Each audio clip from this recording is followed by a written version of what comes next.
Hi everyone, welcome back to learn easy with Anjali और congratulations, हम आखिरी चैप्टर पर आ चुके हैं जिसका नाम क्या है? Chapter 7 factors of production. मुझे पता है कि हमारे लिए क्लास 8th में इस बार बहुत सारी चीज़ें आई हैं, बहुत सारी नई चीज़ें ऐड हुई हैं। हमको ये लग रहा है कि हमने ज्योग्राफी पढ़ा, हमने हिस्ट्री पढ़ा, हमने पॉलिटी पढ़ा, हमने कॉन्स्टिट्यूशन सारे पढ़ लिए, हमने मराठास पढ़ लिया, इतना सारा याद कैसे रहेगा?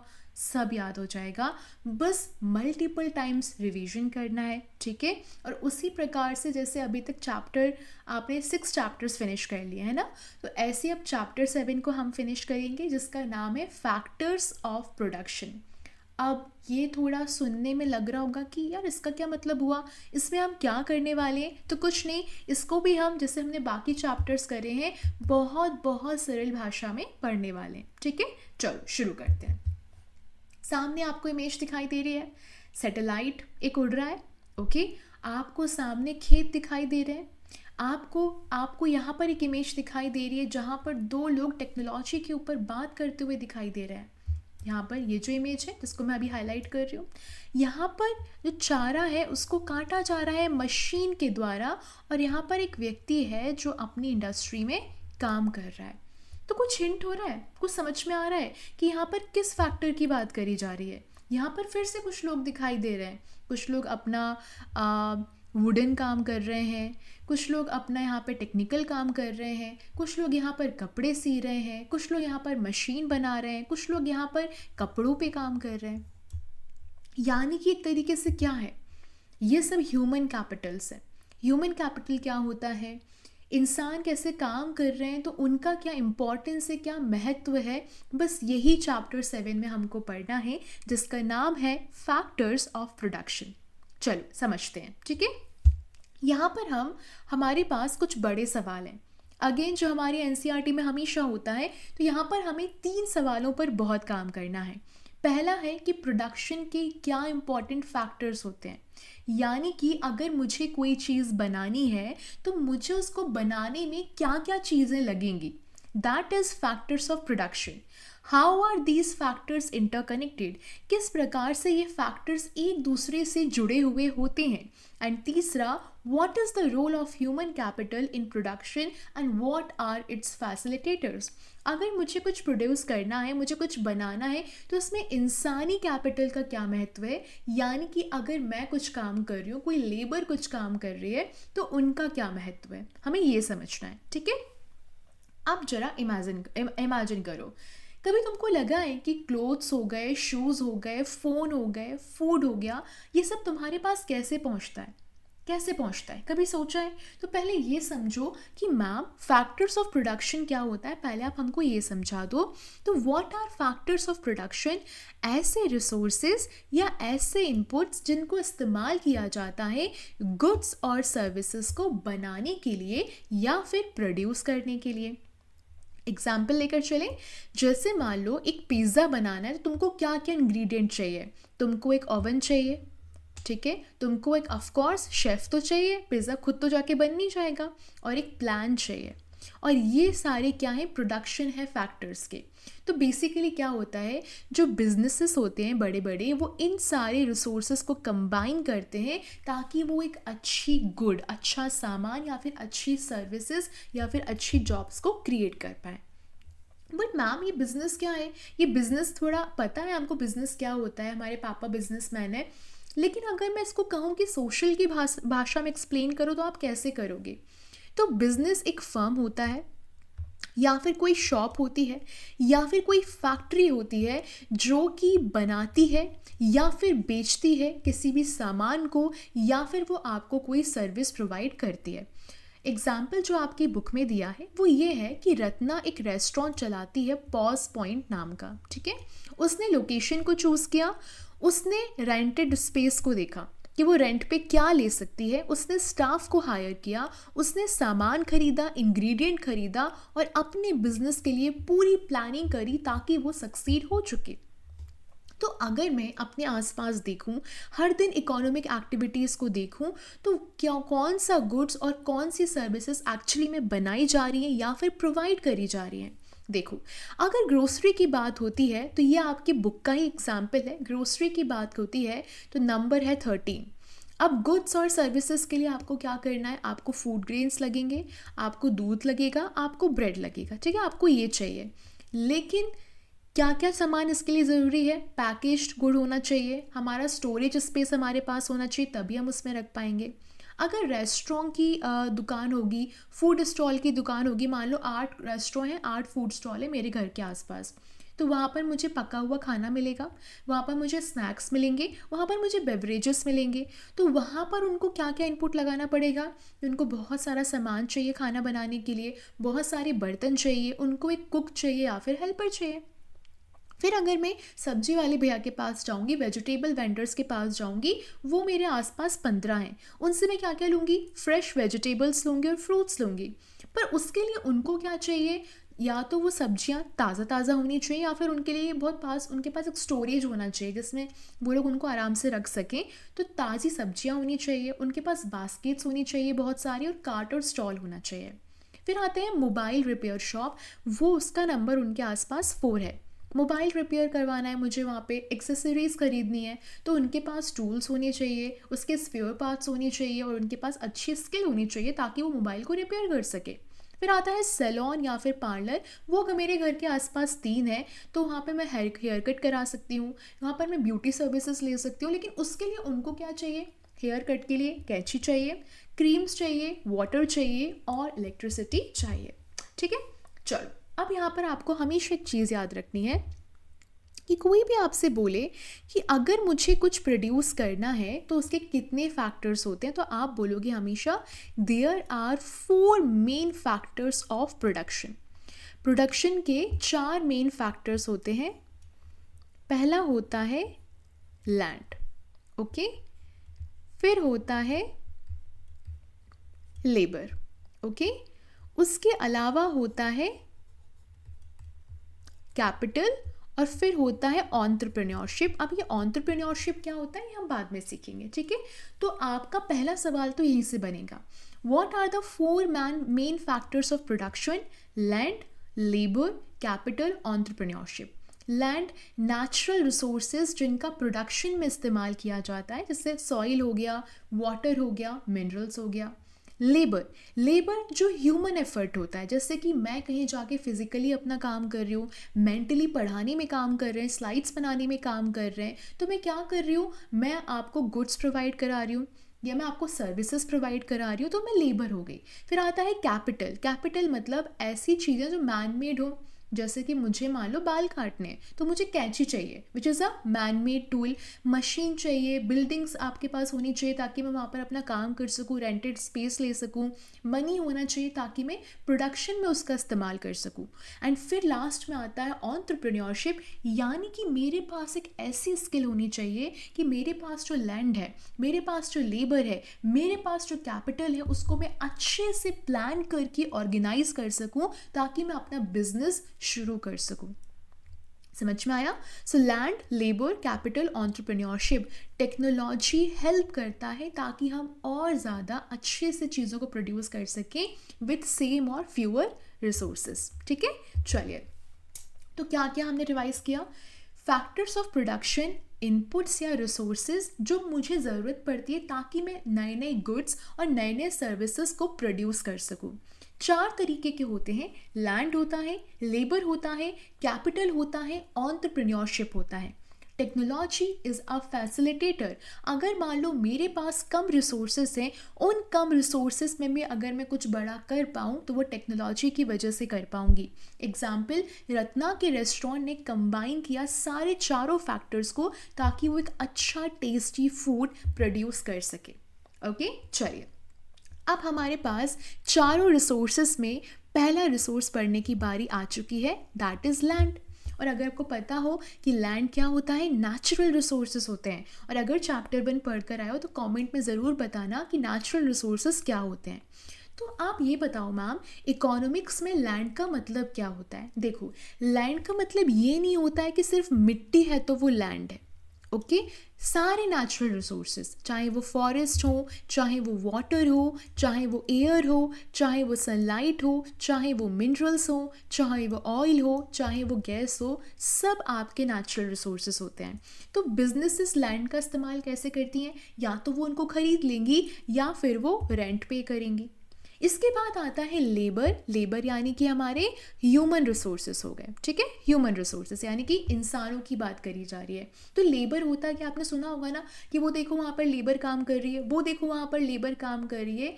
फिजिकली अपनी बॉडी को यूज़ करके एफर्ट लगाना, मेंटली अपने दिमाग को इस्तेमाल करके एफर्ट लगाना, ताकि आप क्या कर पाओ, ताकि आप गुड्स को प्रोड्यूस कर पाओ, सर्विसेज प्रोड्यूस कर पाओ। एग्जाम्पल के लिए कारपेंटर्स काम करते हैं, फार्मर्स काम करते हैं, टीचर्स काम करते हैं, डॉक्टर्स काम करते हैं। सब लोग कंट्रीब्यूट कर रहे हैं लेकिन अलग अलग तरीके से कर रहे हैं, अपने अपने तरीके से कर रहे हैं। अब इंसानों को एज अ रिसोर्स हम कैसे इस्तेमाल कर सकते हैं? कोई इंसान है जिसको कुछ नहीं आता है, लेकिन अगर उसके पास आज नॉलेज होगा, अगर हम उसको स्किल सिखा दें और डिसीजन मेकिंग सिखा दें कि डिसीजंस लेना सीखो, तो वो इंसान क्या हो जाएगा, एक रिसोर्स बन जाएगा, क्योंकि अब वो गुड्स और सर्विसेज को प्रोड्यूस कर सकता है। अच्छा, अगर जिसको नहीं पता है स्किल क्या होता है, तो स्किल एक बहुत सिंपल सी चीज़ होती है। मेरे अंदर एक ऐसी एबिलिटी आ जाती है कि मैं एक जॉब कर सकती हूँ प्रैक्टिस के साथ और ट्रेनिंग के साथ, उसको हम कहते हैं स्किल्स। ठीक है, चलिए अब आता है अगला, ह्यूमन कैपिटल। क्या लिखा है यहाँ पर? Human capital. तो ह्यूमन कैपिटल क्या होता है? मैं अभी तो लेबर तो पता चल गया कि लेबर क्या होता है, ठीक है। अब आता है human capital. Human capital basically जो लेबर होता है उसके पास बहुत स्पेशलाइज्ड स्किल हो, यानी कि ऐसी स्किल जो बहुत रेयरली किसी के पास होती है, नॉलेज और एफिशिएंसी हो। तो लेबर के पास अगर ये सारी चीज़ें होंगी तो वो ह्यूमन कैपिटल में कन्वर्ट हो जाता है। ओके, अब देखो कैसे। अगर मैं उसको एजुकेशन प्रोवाइड कराऊंगी, अगर मैं उसको ट्रेनिंग प्रोवाइड कराऊंगी, तो उसको नॉलेज मिलेगा, प्रैक्टिकल स्किल्स उसके पास आएंगी, हेल्थ केयर, गुड हेल्थ रहेगा तो काम वो बहुत अच्छे से करेगा।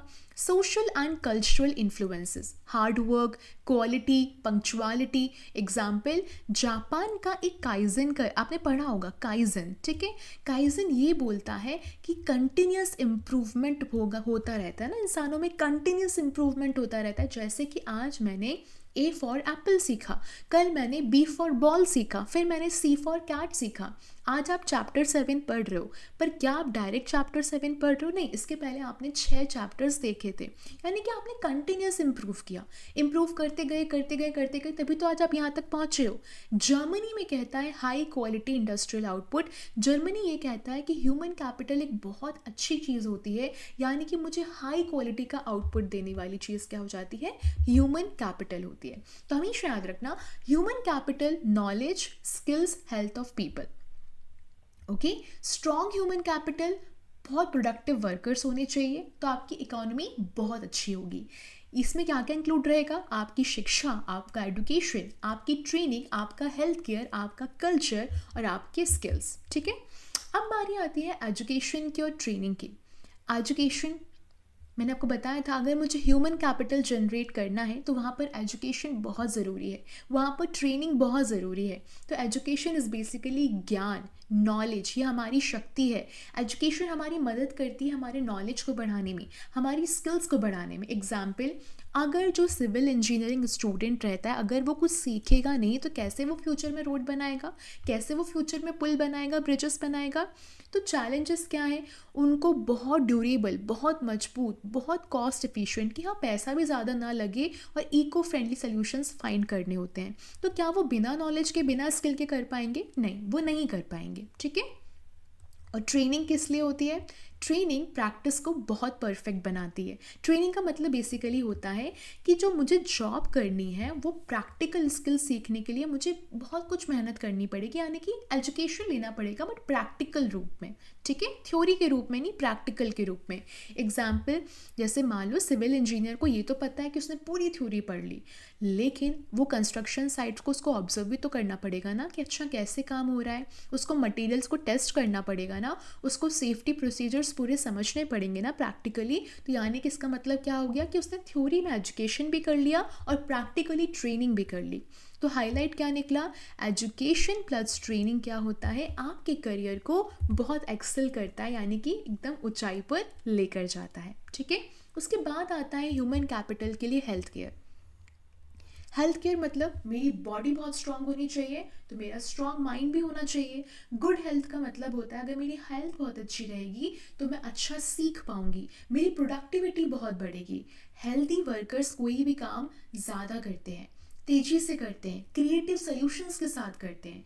जो बच्चे होते हैं वो रेगुलरली स्कूल अटेंड कर पाते हैं, अगर बीमार नहीं होते हैं तो उनको ज़्यादा सीखने को मिलता है, लर्निंग आउटकम्स उनके मच बेटर होते हैं। तो सोचो कि कैसे हॉस्पिटल्स, डॉक्टर्स, फार्मेसीज, लैब्स, ये सब ह्यूमन कैपिटल में कैसे हेल्प करते हैं। सोचना, एक बार सोचना, उसका जवाब मुझे कमेंट्स में ज़रूर देना।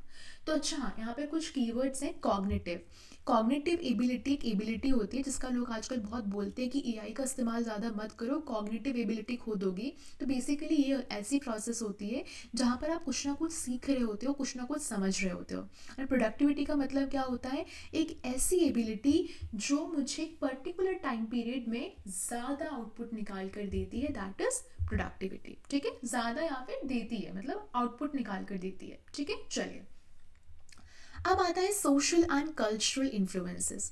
जो कल्चर होता है वो ह्यूमन कैपिटल को बनाता है, शेप करता है। देखो, अगर मेरा कल्चर है कि मुझे पता है कि मेरे सराउंडिंग में सब लोग हार्ड वर्क कर रहे हैं, तो मैं भी हार्ड वर्क करूंगी, कंटिन्यूस इंप्रूवमेंट करूंगी, तो मेरी प्रोग्रेस 110% होगी। जैसे मैंने अभी आपको काइजन का बताया था। काइजन क्या होता है, जापान में क्या कहता है कि आप कंटिन्यूस इंप्रूवमेंट करते रहो तो आपके स्टैंडर्ड्स भी एकदम हाई लिविंग स्टैंडर्ड्स हो जाएंगे। ऐसा नहीं है कि बस सुनिश्चित हो गए जो है जीवन में यही है, नहीं यार, मेहनत करो, यू नेवर नो कब आप कहाँ पर पहुँच जाओ।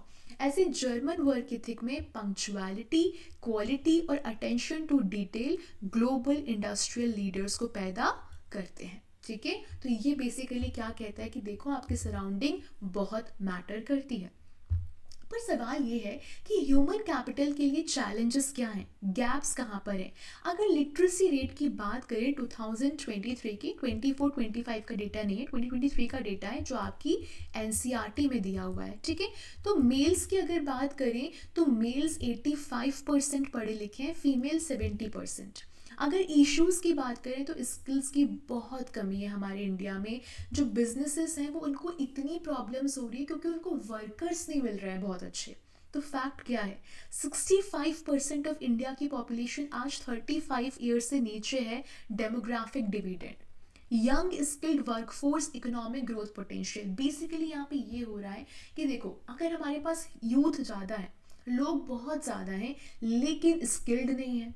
अब आप ये कहो कि इंडिया में इतने सारे लोग हैं, बेरोजगारी क्यों है, क्योंकि आपके पास वो नॉलेज नहीं है, आपके पास वो स्किल नहीं है। कंपनी हायर करना चाहिए पर कंपनी को ऐसा कोई क्वालिटी मिल नहीं रही है ना। क्वांटिटी मैटर करती ही नहीं है, क्वालिटी मैटर करती है ना। अगर आपको सैलरी बड़ी बड़ी चाहिए तो काम भी उतना आना चाहिए। इसी को हम कहते हैं कंटिन्यूस इंप्रूवमेंट, उस स्किल के लिए काम करना। फाइन, चलिए India's ancient skill heritage, work as worship. India में ना बहुत सालों से एक स्किल चल रही है, कहा जाता है कर्म ही पूजा है, work as worship. Ancient Indians ने बताया कि काम आपका डिवोशन होना चाहिए, उस पर बहुत मेहनत करो। टूल्स और टेक्नोलॉजी को रिप्रेजेंट किया गया, उनको रिस्पेक्ट किया गया कि देखो ये जो टूल है मेरा, अगर मैं उससे कुछ काम कर रही हूँ तो मेरा हथियार है, अगर ये नहीं होगा तो मैं अपना काम नहीं कर पाऊंगी। स्किल, आर्ट, नॉलेज, ये सब उनके लिए बहुत बहुत ज़रूरी था। अगर आपको पता हो शिल्प शास्त्र, क्या बोला मैंने, शिल्प शास्त्र, ये एक ऐसा शास्त्र था, ये एक ऐसा टेक्स्ट था जिसमें स्कल्पचर्स के बारे में, पेंटिंग्स के बारे में, बिल्डिंग्स के बारे में और ज्वेलरी के बारे में बताया जाता था। स्कल्पचर्स जनरेशन्स तक काम करते थे, यानी कि ऐसा नहीं है कि मैंने आज सोने का हार बना लिया तो अब तो कोई फ़र्क नहीं पड़ता, मुझे कोई सीखने की ज़रूरत नहीं है, ऐसा नहीं होता है। अगर आपने आज बना लिया तो आप और उसको प्रैक्टिस करो तो और परफेक्शन आएगा। एक होता है स्टिच्ड शिप बिल्डिंग, इसकी इमेज हम अगले सेशन में अगली स्लाइड में देखेंगे। स्टिच शिप बिल्डिंग 2000 साल से भी ज़्यादा वुडन प्लैंक्स स्टिच किए गए थे मैरीटाइम ट्रेड के लिए। अब देखना इसको, पहले आप ये रीड करो, ठीक है, ये आपकी बुक की ही इमेज है। India's ancient skill heritage. For ancient Indians, work was a form of expressing their nature and striving for perfection and offering to the deity or the receiver as the case may be. It had to be created or done with devotion. The tools, a type of technology used for worshipped, this tradition continues as Vishwakarma Puja or Ayudha Puja. So, creating products involved a unique blend of kala, that is art, and vidya, that is knowledge. Knowledge was passed on from generation to generation and also built on. The Shilp Shastras are ancient texts that contain detailed design guidelines on sculptures, paintings, buildings, wooden items, and jewelry. For example, texts on sculpture prescribe exact specifications regarding postures, colors, measurements and proportions of figures. अब इसको मैं बहुत सरल भाषा में आपको समझाती हूँ. जब पुराने ज़माने की बात करी जाती है, प्राचीन भारत की बात करी जाती है, एंशियंट इंडिया की बात करी जाती है, तो वहाँ पर जैसे मान लीजिए मैं टीचर हूँ और ये मेरे पास एक मार्कर है, तो मेरे लिए यही मेरा सबसे बड़ा हथियार है, मेरे लिए यही मेरा शस्त्र है, तो मैं इसकी पूजा करूँगी, ये मेरा टूल है. इसको हम कहते थे उस ज़माने में, या फिर आपने आज भी देखा होगा विश्वकर्मा पूजा. जो चीज़ मैंने बनाई है, जिसका मैं इस्तेमाल करके कुछ चीज़ें बनाती हूँ, उसकी पूजा करना, या फिर आयुध पूजा. और ऐसे ही आपका कला हो गया, आपका आर्ट हो गया, आपकी विद्या, आपके नॉलेज को भी बहुत ज़्यादा सराहा जाता था. उस टाइम पे ये चीज़ें बहुत ज़रूरी थी. ऐसे ही knowledge generation to generation pass किया गया. और उसके अलावा शिल्प शास्त्र में एक ऐसा प्राचीन टेक्स्ट था जहाँ पर आपकी सारी गाइडलाइंस थी कि आपको पेंटिंग्स कैसे बनानी है, आपको बिल्डिंग्स कैसे बनानी है, वुडन आइटम्स कैसे बनाना है, ज्वेलरी कैसे बनानी है. ये सारी चीज़ें आपके शिल्प शास्त्र में दी गई हैं. यानी कि आप समझ रहे हो कि पहले के टाइम पे भी ये चीज़ें मतलब हमेशा से आपका नॉलेज, आपका स्किल, ये हर चीज़ को बहुत बहुत महत्व दिया गया है. ठीक है, चलिए अब आता है स्टिच्ड शिप बिल्डिंग. एक ऐसी शिप बनाना जो स्टिच करी है. सोचो कितना मेहनत वाला काम है, जो स्टिच करी है. इंडियंस एक यूनिक स्टिचिंग टेक्निक का इस्तेमाल करते थे 2000 साल पहले to make ships and boats. जो वो मैरिटाइम ट्रेड या फिर जो समंदर में जाती थी, कल्चरल एक्सचेंज होते थे इंडियन ओशन में, उसके लिए इस्तेमाल करते थे. अब ये टेक्निक क्या क्या इन्वॉल्व करती थी? जो आपके वुडन प्लैंक्स या फिर वुडन के जो लकड़े होते थे उनको आप साथ में मिला के स्टिच कर देते थे. ठीक है, एंड कॉर्ड्स का इस्तेमाल करते थे, नेल्स का इस्तेमाल नहीं करते थे, जिससे वो फ्लेक्सिबल रहते थे और शिप्स को नेविगेट करने में हेल्प करते थे इंडियन ओशन में विथ ईज. तो अगर आपको ये लग रहा है कि 2025 में सब लोग बहुत स्मार्ट है, तो ऐसा नहीं है. हज़ारों साल पहले भी इंसान जी तो रहा था, तो वह अपने हिसाब से उस टाइम पे अपने हिसाब से प्रोडक्शन कर रहा था. ठीक है, चलो. Human capital education plus training plus health plus culture plus skill से बनता है. स्ट्रॉन्ग ह्यूमन कैपिटल, अगर बहुत अच्छा ह्यूमन कैपिटल रहेगा तो हायर प्रोडक्टिविटी, इनोवेशन रहेगा, इकोनॉमिक ग्रोथ रहेगी. पर चैलेंजेस क्या है? लिटरेसी गैप है, स्किल्स नहीं है लोगों के पास, हेल्थ इश्यूज बहुत हो रहे हैं. एंशिएंट स्किल हमको क्या सिखाता है? प्रैक्टिस करो, पेशेंस रखो और एक्सीलेंस सीखो, मेहनत करो. आज गलती करोगे कल अच्छा करोगे, आज गलती करोगे सबक सीखोगे, कल और अच्छा करोगे. ठीक है, सो बेसिकली कैपिटल क्या होता है? हमने लैंड देख लिया, हमने लेबर देख लिया. अब बारी आती है कैपिटल की. कैपिटल मतलब होता है पैसा या फिर रिसोर्सेस. ठीक है, रिसोर्सेस मैंने आपको समझा दिया, अब तो पता है. तो capital is equal to money या फिर ह्यूमन मेड रिसोर्सेज, जिनको मैं इस्तेमाल करती हूँ गुड्स और सर्विसेज को प्रोड्यूस करने के लिए. गुड्स मतलब कोई भी सामान हो गया, सर्विसेज मतलब कोई भी सेवा देना. जैसे कि मैं आपको पढ़ा रही हूँ तो मैं आपको कोई सामान नहीं दे रही हूँ, बट हाँ सेवा तो दे पा रही हूँ, चैप्टर समझा पा रही हूँ. ठीक है, example machinery, tools, equipment, vehicles, shops, factories, computers. अब बिजनेसेस को कैपिटल मिलता कैसे है? देखो, या तो आप खुद की पर्सनल सेविंग्स रख लो, या तो फ्रेंड से या फैमिली से मांग लो. ठीक है, ये पहला सोर्स होता है स्मॉल बिजनेसेस को खोलने का. दूसरा होता है बैंक लोन्स ले लो, उनसे मनी ले लो, इंटरेस्ट पे करो, ये पार्ट ऑफ लोन रहता है. ठीक है, स्टॉक मार्केट ये बड़ी बड़ी कंपनीज़ के लिए होता है. आपका भी अभी आप छोटे हो, अभी तो कोई रोल नहीं है, लेकिन बड़ी बड़ी कंपनीज़ के लिए आप शेयर को सेल करके मनी इकट्ठा करते हो, मनी को बढ़ाते हो. अच्छा, एक टर्म और होता है डिविडेंड. ओके, डिविडेंड का मतलब होता है प्रॉफिट का वो शेयर जो आप शेयर होल्डर्स को पे करते हो. जैसे मान लो मैंने किसी से शेयर लिए, ठीक है, और मैंने काफ़ी हद तक प्रॉफिट कमा लिया, तो उस प्रॉफिट का कुछ पार्ट होगा जिसने मुझे वो शेयर दिया है, उसके साथ में जिसने मेरे शेयर खरीदे हैं उसके साथ में शेयर कर सकूँ, ठीक है। उसको हम क्या कहते हैं, डिविडेंड कहते हैं। मेरा फ़ायदा हो रहा है बट जिसने एक्चुअली मुझे शुरुआत में हेल्प करी थी उसका भी फ़ायदा होना चाहिए, ठीक है। उसको हम क्या कहते हैं, शेयर होल्डर को देना मतलब डिविडेंड। ओके, चलिए अब ये इमेज दिखाई दे रही है, ये पूरी मशीनरी इंडस्ट्री है। ये इमेज क्या है, एसबीआई। यहाँ से आप क्या ले सकते हो, लोन ले सकते हो, ठीक है, बड़ी बड़ी कंपनीज के लिए। चौथा था हमारा factors of production, entrepreneurship. Entrepreneurship का मतलब होता है कि मेरे दिमाग में कोई आइडिया आ रहा है, उसको मैं रियलिटी में कैसे कन्वर्ट कर दूँ। सबसे पहले एंटरप्रेन्योरशिप समझो। एंटरप्रेन्योरशिप का मतलब होता है कि मेरे कोई आइडिया को मैं अपने बिजनेस को स्टार्ट करने में या फिर कुछ नया क्रिएट करने में कैसे हेल्प कर सके। तो एंटरप्रेन्योरशिप बहुत सिंपल भाषा में स्टार्टिंग योर ओन बिजनेस या फिर क्रिएटिंग समथिंग न्यू। तो मैम एंटरप्रेन्योर क्यों होता है, एंटरप्रेन्योर वो व्यक्ति होता है, वो आप भी बन सकते हो फ्यूचर में। एंटरप्रेन्योर वो व्यक्ति होता है जो प्रॉब्लम को पहले खोजता है, समझता है, फिर इनोवेटिव सॉल्यूशंस को निकालता है, फिर फैक्टर्स ऑफ प्रोडक्शन को कंबाइन करता है, लैंड, लेबर और कौन था, अपना एंटरप्रेन्योरशिप तो रहेगा ही वहाँ पर, ठीक है। और हो गया कैपिटल, कैपिटल मतलब मनी प्लस रिसोर्सेज। फिर रिस्क लेता है। रिस्क किस मामले में रहता है कि देखो मुझे पता नहीं है कि मेरा प्रॉफिट होगा कि नहीं, पर पैसा लगा के देख लेता हूँ।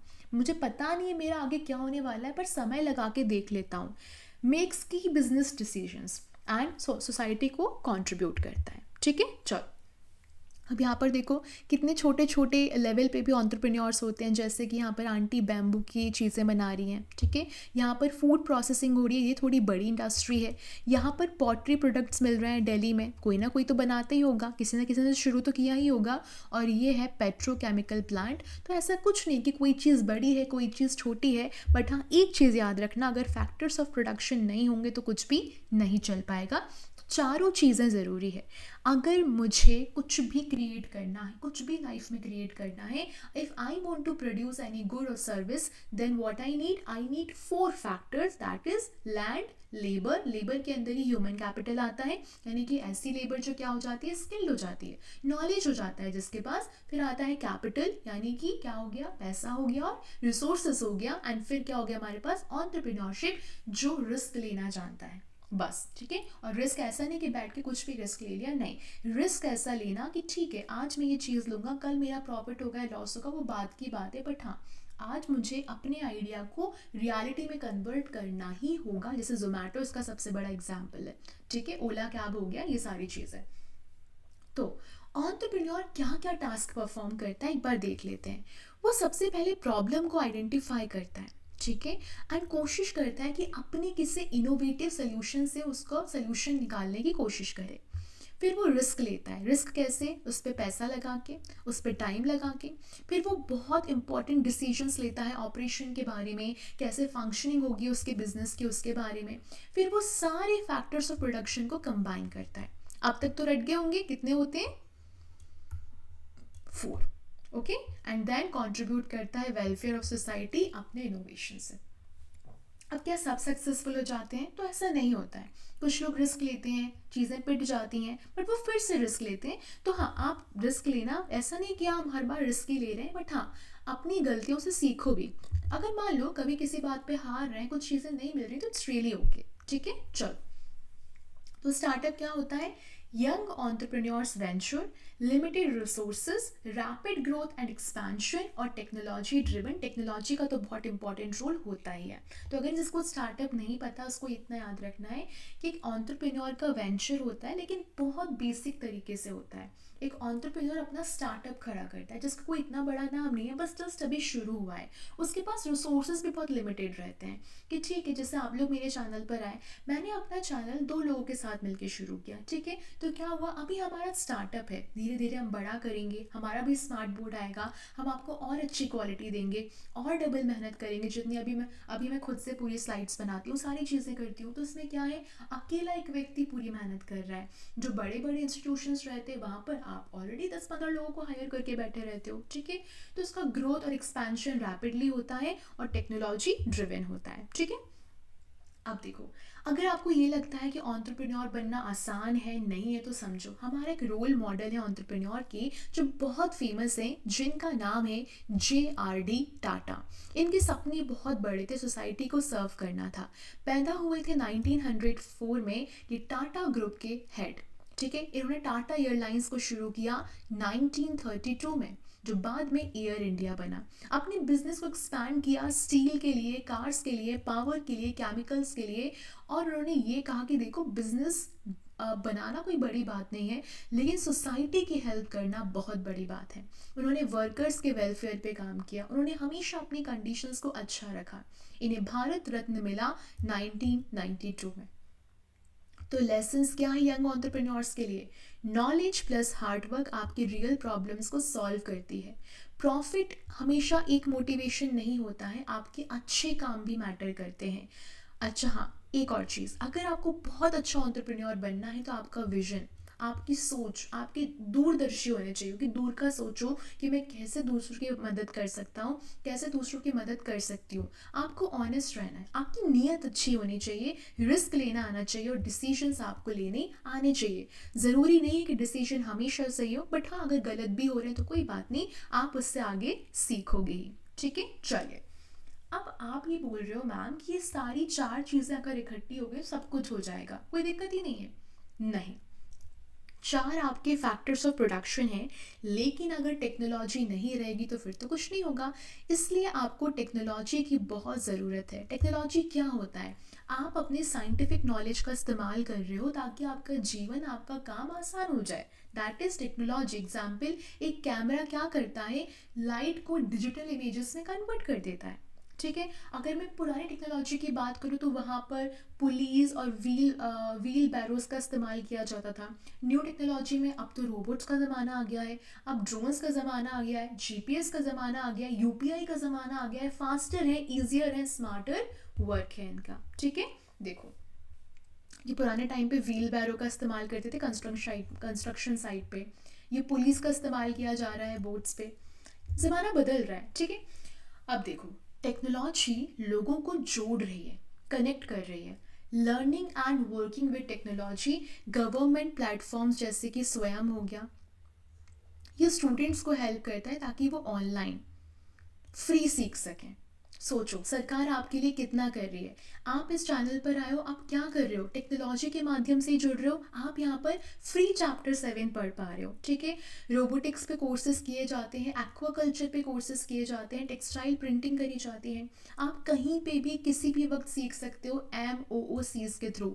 MOOCs का फुल फॉर्म होता है मैसिव ओपन ऑनलाइन कोर्सेज। ठीक है, finding jobs with technology, national career service NCS।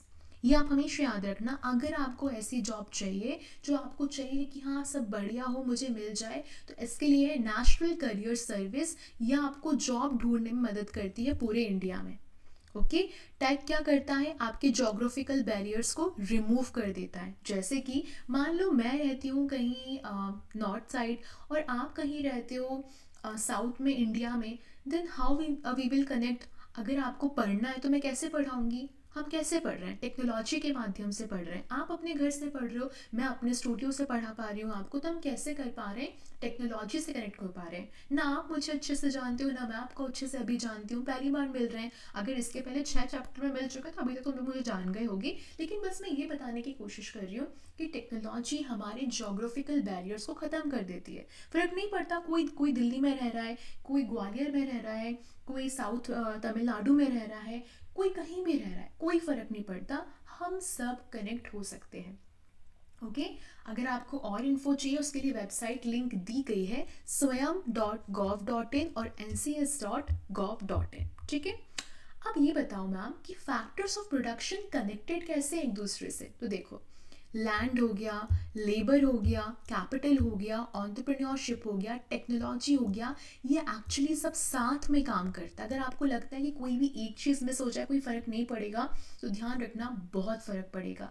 Her product की अपनी एक डिफरेंट मिक्स होती है। जैसे कि एग्रीकल्चर की बात करी जाए, हैंडीक्राफ्ट की बात करी जाए, यहाँ पर आपको ज़्यादा लेबर चाहिए, लेकिन सेमीकंडक्टर्स बनाने में, सैटेलाइट्स बनाने में आपको ज़्यादा पैसे और ज़्यादा मशीन चाहिए।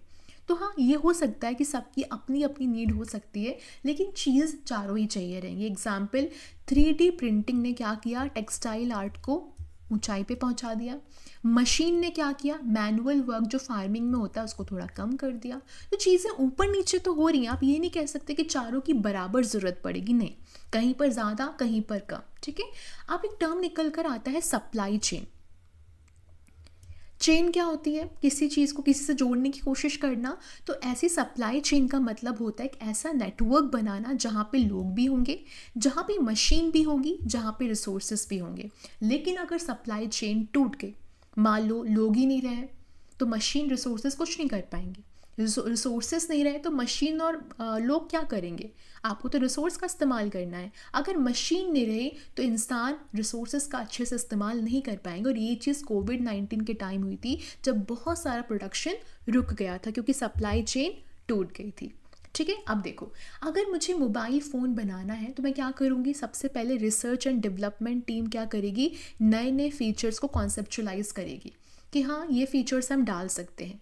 फिर क्या करेगी, फैक्ट्री को सेटअप करेगी, ज़मीन खरीदेगी, सेटअप करेगी, फिर कच्चा माल लेकर आएगी, फिर सारे कंपोनेंट्स को असेंबल करेगी, सॉफ्टवेयर को इंस्टॉल करेगी।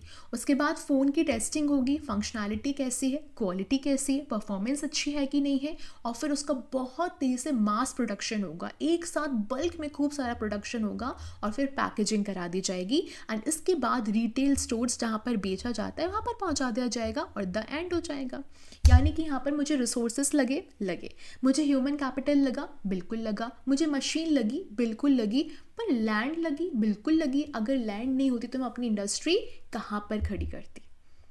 आया समझ में। और एंटरप्रेन्योरशिप तो खैर पता ही है, एंटरप्रेन्योरशिप तो बहुत ज़रूरी है, क्योंकि एंटरप्रेन्योरशिप नहीं होता तो इंसान ये आइडिया लेकर कैसे आते, दिमाग में तो यहीं पे आइडिया निकल कर आया था ना, जब ये आइडिया आया उसके बाद ही तो ये सारी प्रोसेस शुरू हुई। That is what entrepreneurship. ठीक है, तो क्या क्या हुआ, R&D टीम ने नए फीचर्स को प्लान किया, उन्होंने लैंड को खरीदा, फैक्ट्री का सेटअप किया, रॉ मटेरियल लिया, कंपोनेंट्स को असेंबल किया, सॉफ्टवेयर को इंस्टॉल किया, क्वालिटी और परफॉर्मेंस को टेस्ट किया, मास प्रोडक्शन और पैकेजिंग करी, और फिर स्टोर्स को जाके दे दिया। ठीक है, अच्छा एक और चीज़, India is the second largest mobile phone manufacturer China के बाद, 2025 का फैक्ट है ये।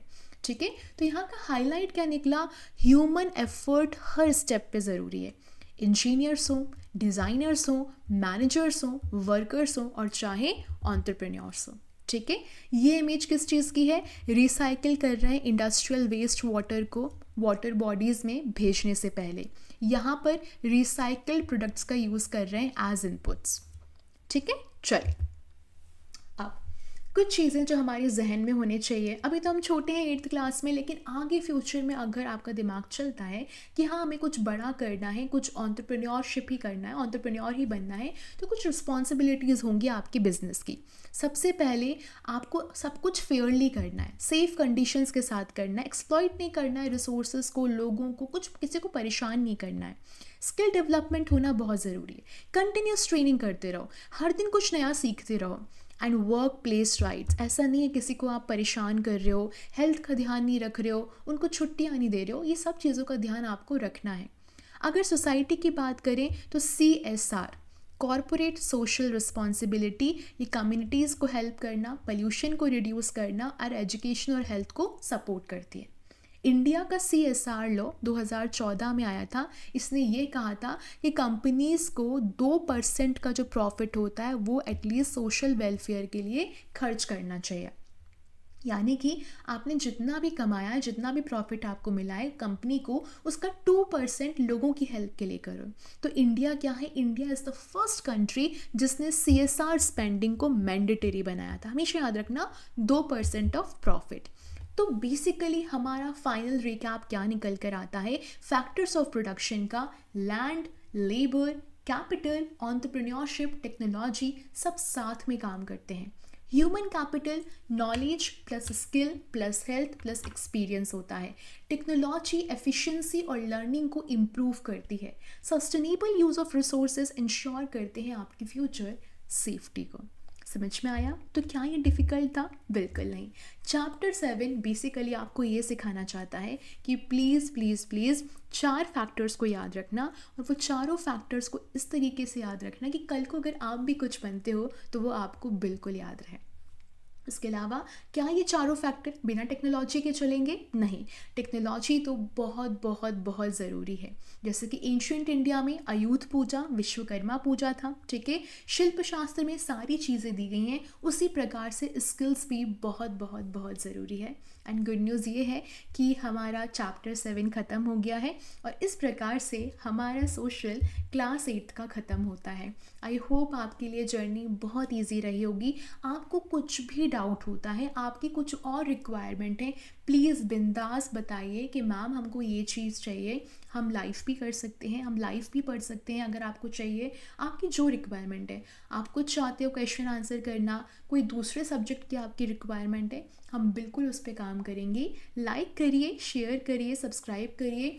कोई भी डाउट हो, ये मेरी इंस्टाग्राम आईडी है अंजलि ममता शर्मा, आप वहाँ पर भी आके फॉलो कर सकते हैं और बिल्कुल बिल्कुल पूछ सकते हैं। हम always available there for you.